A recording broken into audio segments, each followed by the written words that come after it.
এই কচুর পাতা কীভাবে রান্না করি সেটা আপনাদের দেখাবো।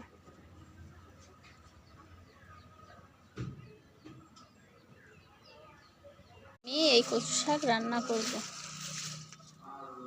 একটা কড়াই পানি নিয়ে নিছি, পানিতে লবণ,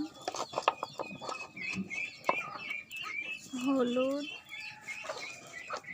কাঁচা ঝাল, একটা রসুনের কোয়া দিয়ে এটা আটায় এভাবে দেব। এই পানিটা ফুটে গেলে তাতে আমি এই কচুর পাতাগুলো দিয়ে দেব। ফুটে গেছে, আমি পাতাগুলো দিয়ে দেব। দিয়ে এভাবে মুড়ি দেব।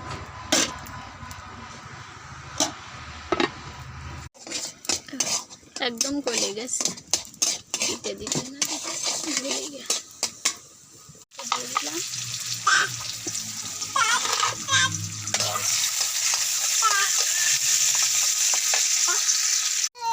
পেঁয়াজ কুচি আর রসুনের কোয়া, একটু জিরে, তেলের পরে এইভাবে নাড়াচাড়া করে কচুর পাতাগুলো এভাবে দিয়ে দেবো।